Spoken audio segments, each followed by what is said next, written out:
तो फाइनली मैं आपको बता देता हूं कि 10 जुलाई का जो बजट है उसमें तीनों भर्तियों की घोषणा हो रही है।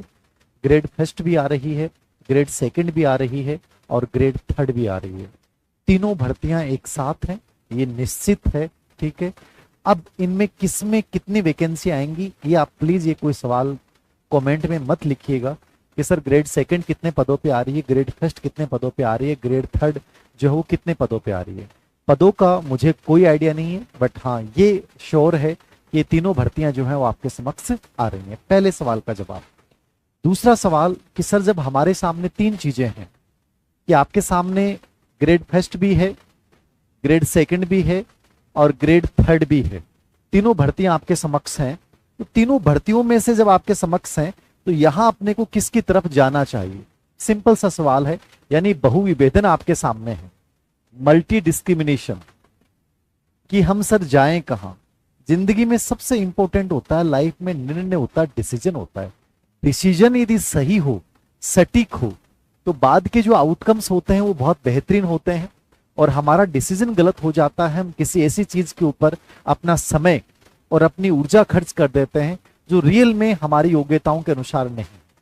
ईमानदारी से एक बात मैं बताऊं कि सर मेरे अनुसार किसकी प्रिपरेशन हमें करनी चाहिए। जैसे मैंने कहा भर्तियां तीनों आ रही हैं और 100% आ रही हैं, निश्चित आ रही हैं, ये आप मान के चलना। ठीक है, अब दो चीजें आपके समक्ष मैं पूछ रहा हूं कि सर मुझे किसकी तरफ जाना चाहिए। तो इस सवाल का जवाब एक सिंपल सा है, आप अपने आप से एकांत में बैठ के खुद पूछिएगा कि आपको किसकी तरफ जाना चाहिए। नंबर दो, क्या आपकी योग्यता फुलफिल है? आप में से बहुत से बच्चे मुझे कहते हैं कि सर मेरा बीएड फर्स्ट ईयर चल रहा है, मेरा सेकेंड ईयर चल रहा है, मेरा एमए प्रीवियस दिया है, एमए फाइनल चल रहा है।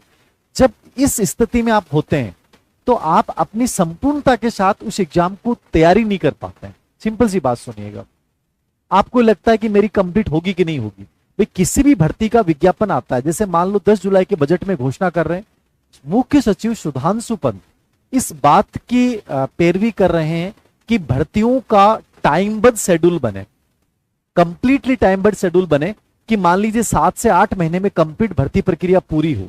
मैं नहीं कहता कि ऐसा हो पाएगा, मैं मानता हूं कि 2025 में एग्जाम होगा, लेकिन फिर भी किसी भी एक अच्छे विद्यार्थी को जब वो प्रिपरेशन कर रहा है तो उसको मैक्सिमम टाइम जो लेना चाहिए वो 6 माह लेके चलना चाहिए कि मेरे पास इस भर्ती की प्रिपरेशन के लिए 6 महीने हैं। अब इस 6 महीने में मैं कैसे और किन चीजों को बेहतरीन तरीके से मैनेज करूं कि 6 महीने बाद जब सिचुएशन हो, चाहे वो एग्जाम डेट 2 महीने बाद आए, चाहे 4 महीने बाद आओ, 6 महीने प्रिपरेशन करने के बाद मुझे डर नहीं लगे कि सर मैंने कंप्लीटली सिलेबस को कवर कर लिया, फर्स्ट पेपर को कवर कर लिया है, मैंने जितने भी ओल्ड पीवाईक्यू हैं वो सब के सब निकाल लिए हैं और मैं अपने आप सेटिस्फाइड हूं।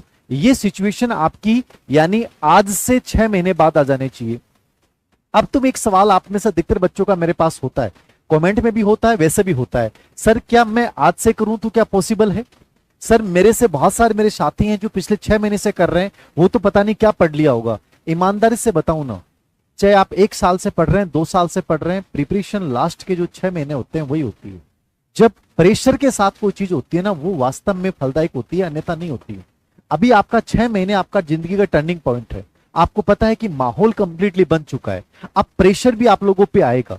आप पॉजिटिव प्रेशर लेते हैं, नेगेटिव प्रेशर लेते हैं, आपके ऊपर डिपेंड करता है। बाकी मैं मानता हूं कि 6 महीने किसी भी एग्जाम को बहुत सिंसियरली, सीरियसली नहीं बोल रहा हूं, सिंसियर तरीके के साथ, सटीक रणनीति के साथ किया जाए तो सफल। शिक्षा विभाग की ओर से यह प्रस्ताव भेजा गया है, कितने पदों के लिए भेजा गया है मुझे नहीं पता है, बट बजट में ये तीनों के लिए इंफॉर्मेशन दी गई है।